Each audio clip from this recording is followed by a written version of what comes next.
Welcome to the Anxious Love Coach podcast, the place to be to create meaningful, conscious, secure, long-term partnerships.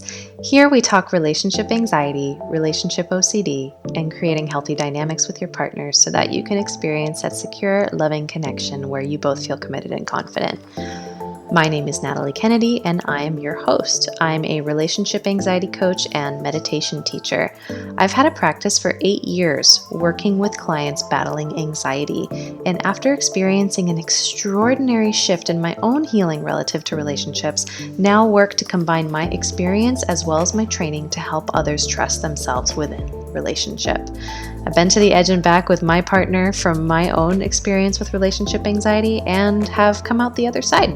I feel constantly blessed and at ease in my choice of partnership. So I want to pass the tools I've learned along to you to help you trust yourself in relationships while also creating magnetic dynamics with your partner. Our partners are our mirrors designed for our expansion, and the challenges exist to wake us up to ourselves, not destroy our beautiful partnerships. I believe that most mainstream relationship advice today can be a really big source of anxiety and dissatisfaction. So let's jump in and normalize the challenges that we go through, call out the flaws in today's messages about love without being old-fashioned, and awaken our intuition and wisdom. If you haven't yet, be sure to join my community over on Instagram, TikTok, and YouTube at Anxious Love Coach. You can also request a free 30-minute relationship anxiety assessment over on my website at anxiouslovecoach.com. I've got a wonderful relationship anxiety meditation available to you as thanks for subscribing to my email list. Thanks for being here and enjoy this episode. Hello, my dear friend. Welcome back to the Anxious Love Coach podcast. In this episode, we are going to be trying something new.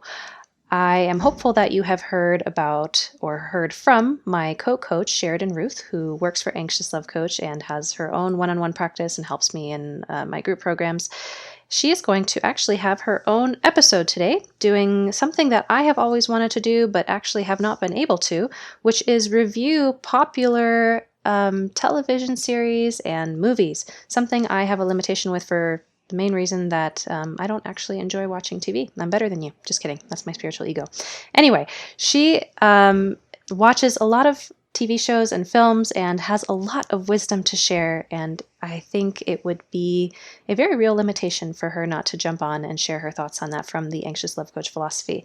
And I also need help running this giant podcast, which so many of you guys listen to. Thank you. So enjoy this episode, and I hope you love it as much as our audience on Instagram loved it. My name is Sheridan. I'm the co-coach for Anxious Love Coach. I'm excited to be talking about Love is Blind today. So for those of you who haven't met me yet, my name is Sheridan Ruth, and I am the co-coach and Anxious Love Coach, and I've been working with ALC for a couple of years now, really specializing in supporting clients in like the mental, emotional realm of anxiety and relationships. And I have a obsession with Love is Blind. I saw they're making one in Sweden, so I'm really excited for that. I've seen all the seasons, and we need to talk about it. Yeah, so I am recording this for the podcast. So if you're listening on the podcast, hello and hi. If you're listening on IG, tell me, like, what are your thoughts about Love is Blind? What partnerships kind of stuck out for you? What dynamics stuck out for you? Do you have any anxieties that pop up from it? Tell me. I'm excited.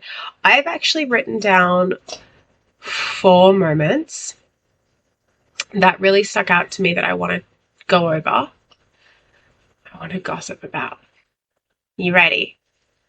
We're going to go over Nancy and Bartise, Raven and SK, Xanab and Cole, and if we get time, we'll go over Matt.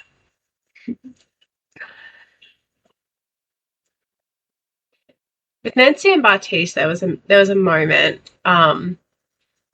If you remember, they were laying in bed. Bartise had just met all of the other couples, and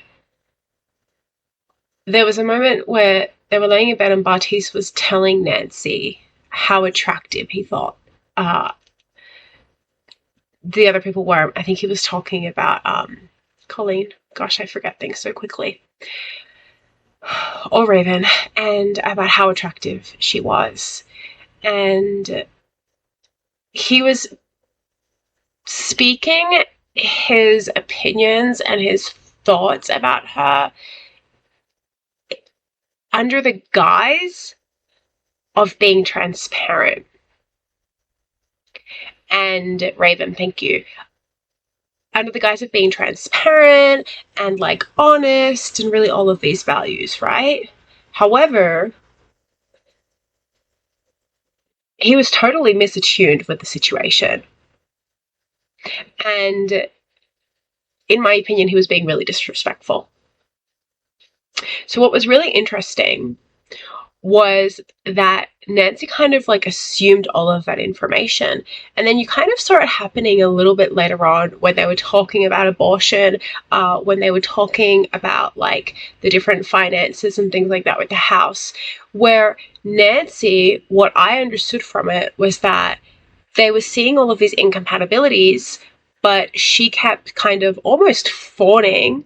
Obviously, I'm not inside of her body. I don't know, take my opinion with a grain of salt, but almost fawning and being like, oh yeah, like I can kind of renegotiate what's happening inside and I can put my emotions aside and I can still make this moment okay. We can still work on this. Which is really, really difficult because we all saw it, right? Everyone saw around it that there was a difference in like emotional intelligence between them. And Nancy was like up here. And she was almost like gaslighting herself because of the way that he was gaslighting her in a certain way, right? And this happens a lot of the time to people who don't have a lot of self-trust inside, or they haven't processed so much pain from your past that you would literally do anything to make sure that you do not have that pain again with this relationship, that this relationship doesn't end. And the reason it's relevant to people with relationship anxiety is that at some point down the road, those little things catch up to you and you start to feel incoherent inside. You feel that inner conflict inside. And this can be really hard to hear sometimes because you might start going like, oh God, where am I not speaking my truth? What does that mean about me and my relationship? Right? But I thought it was a really, really good example of fawning. Inside of Trigger to Truth, the program, we talked a little bit about fawning in those moments. And I'm really curious what would have happened if Nancy kind of was like more in touch with her body and more confident in her ability to say like, hey, this just doesn't feel right. This doesn't feel right and I really don't want to do it. And I don't like it. And these things are incompatible. And at the same time, we witness them talk about really big stuff and do so sometimes in a really respectful way.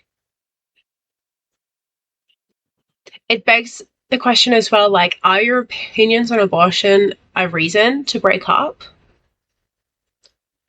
For some people it might be, but also like maybe not.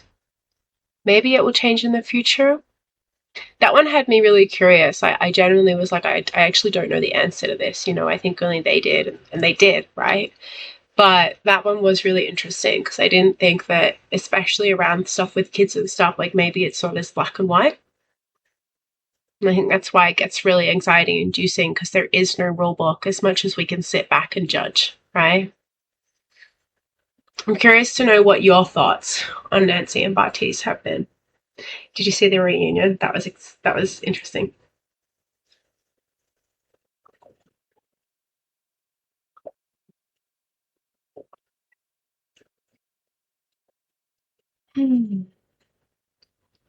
Nancy and Bartise.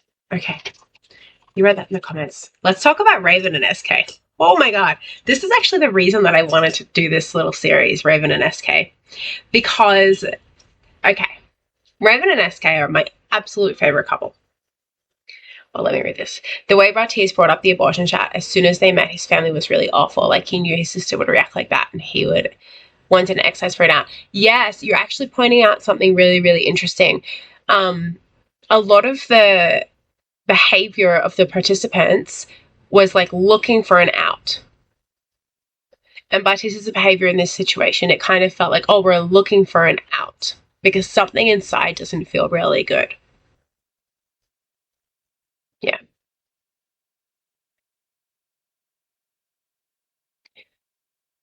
Let's touch on that with that. It was such classic, like Matt is such an amazing example. There's always one example of like relationship anxiety and avoidant tendencies. Immediately being like, Colleen is out at 2:00 in the morning on a Tuesday. Every Tuesday is going to be like this. How could I possibly marry somebody like this? It was a classic example of experiencing a discomfort and a concern and jumping to the worst case scenario and then urgently trying to fix it.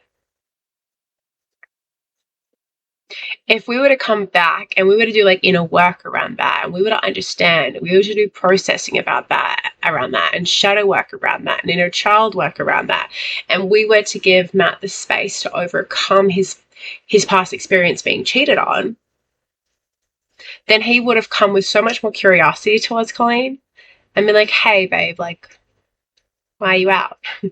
What's going on? How are you? Like he would have enough space inside of him to possibly even enjoy the fact that she's out and like relish maybe some alone time and then have an amazing morning the next morning. But no, instead there was like this dynamic that was initiated that ended up in having a lack of trust. And I don't know if you guys noticed this, but inside of the reunion, I kind of got this feeling that there's something that's not right there because Matt almost felt like he was talking for her and that there wasn't a lot of trust between them.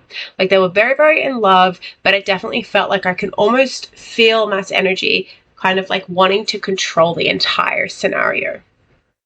You know, that appearance-wise, everything looked beautiful, but I kind of got this like almost concern, like, ooh, where is that going to go? Yeah.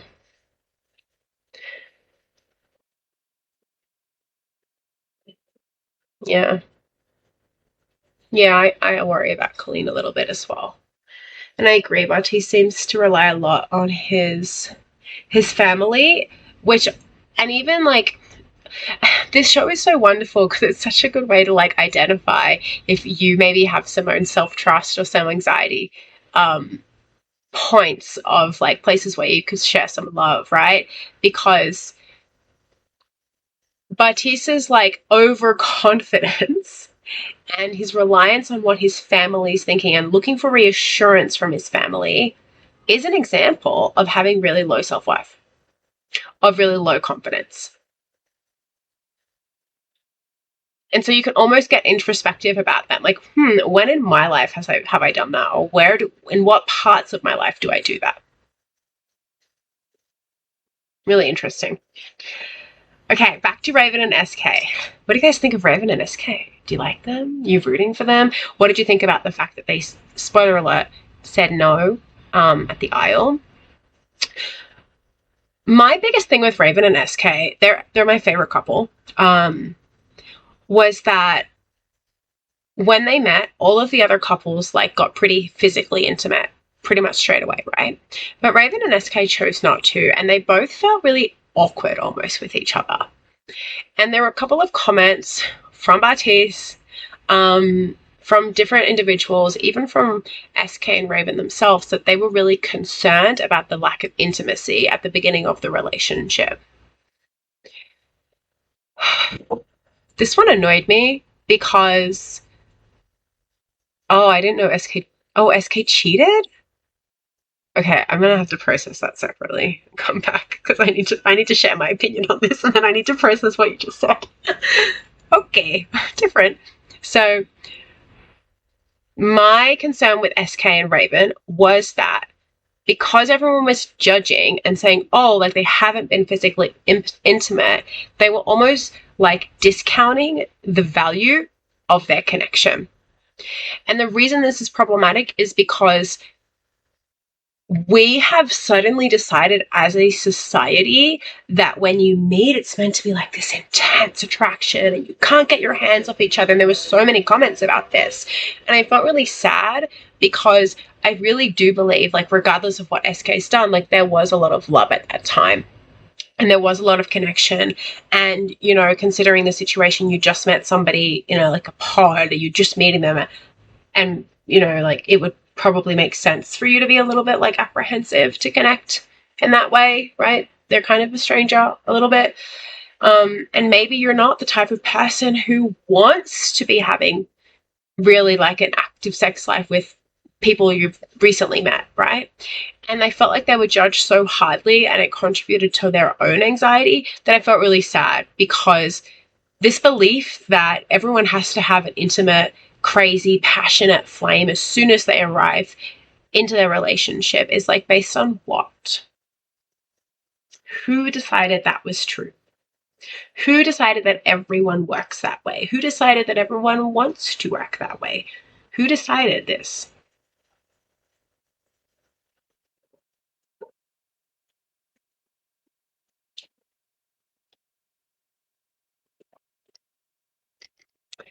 Yeah.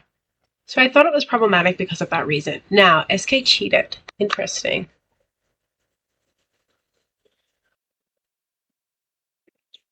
I'm surprised to hear that.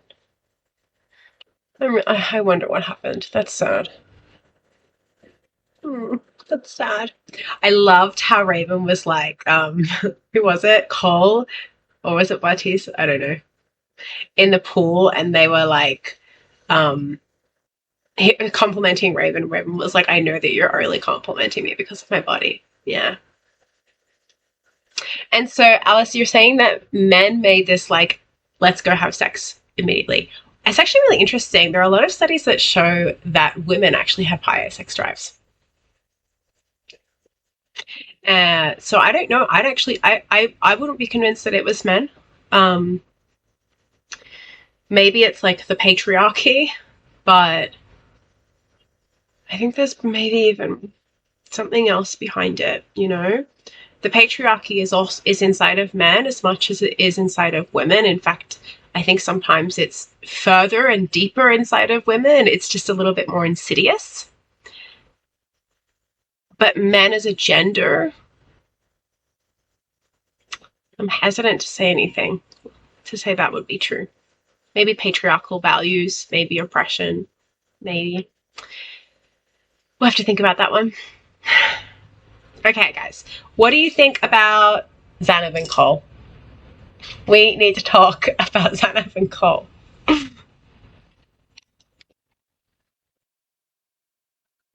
That was a whole thing. Xanab and Cole with the food. That was a whole thing. Um,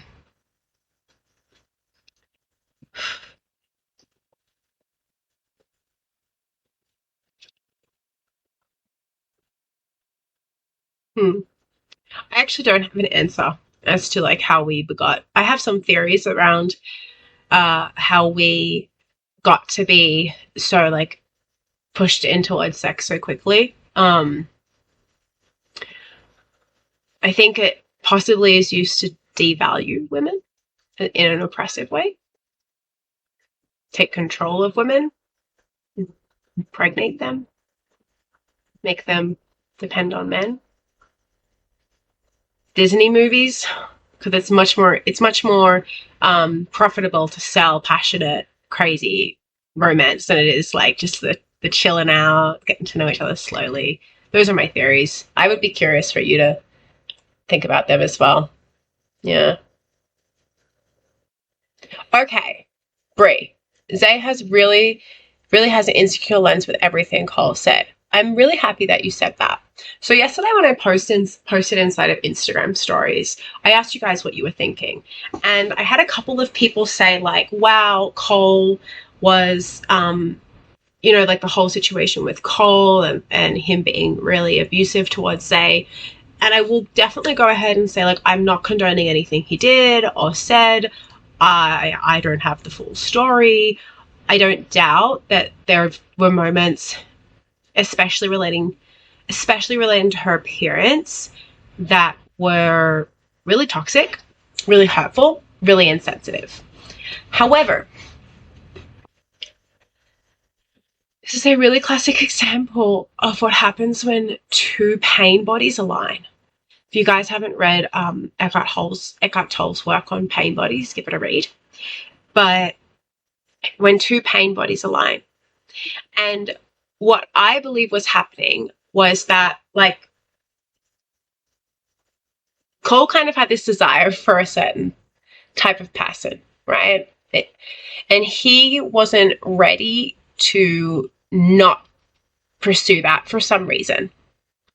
Maybe he has his own beliefs around appearance. What type of person would I be if I was with somebody who didn't have, like, abs, right? We think about I know a lot of people here think that. I've definitely thought that in the past about men.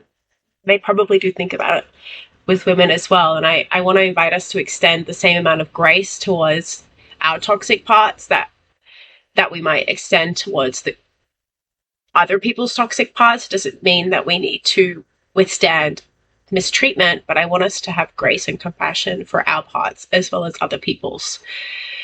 So Cole's got all of this stuff coming up around appearance, and he says some stuff to Xanab. And it looks like one of Xanab's biggest insecurities is her appearance, which is sad, right? And understandable. Weren't we just talking about this world that we live in and the patriarch? And this pressure to be a certain way. And what happens is such a perfect example of what happens when you are so caught up inside of your trigger that you're not seeing things from a clear perspective.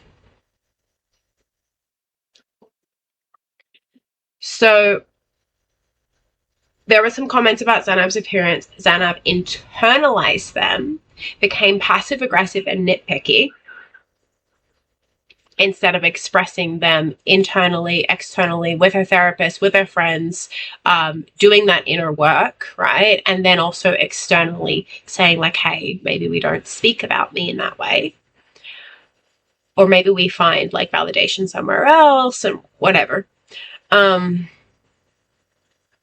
then, like, because she pulled it in so much, she internalized it so much that it ended up being, like, disordered eating and projecting him as the villain so that she could be the victim.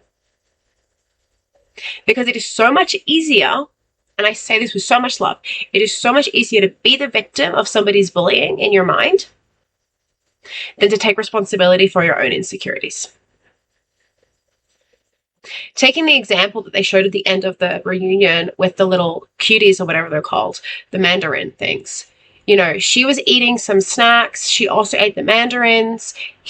Earlier he offered her a Pokeball and she said no. She then passive-aggressively complained that, like, she hadn't eaten for certain reasons and that she was starving. And Cole, like, I feel like he just, like, didn't see it. Like, he was so oblivious to it. I was like, oh, but I offered you a Pokeball. Like, why aren't you eating? He was so oblivious to it. And meanwhile, she's in this internal dilemma that's really painful to watch and really, really sucks. And in the end, it actually ripped apart their relationship. So it's really sad and it really sucks. And it's not as simple as he is the villain and she was the victim. In this case, based on the information that I have. That's what I see. You can at me.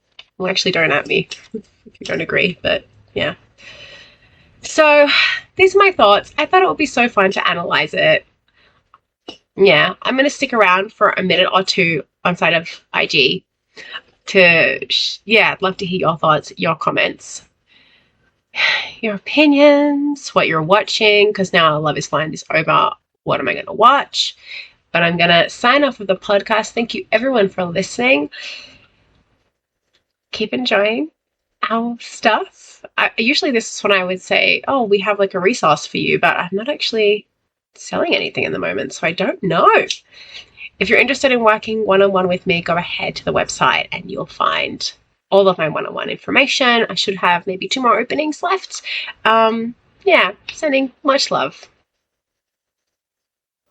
Thanks for listening to The Anxious Love Coach today. If you enjoyed this episode, please be sure to hit the subscribe button, leave a review, and follow me on Instagram, TikTok, and YouTube. Please also subscribe to my email list at anxiouslovecoach.com, as I'm trying to reduce my reliance on social media. In exchange, you'll receive my free relationship anxiety meditation and a ton of information that I won't share to the general public about my personal challenges and learnings within relationship. If you would like to work with me and or my co-coach, head on over to my website and click Start Here. Thanks for listening, and catch you in the next episode.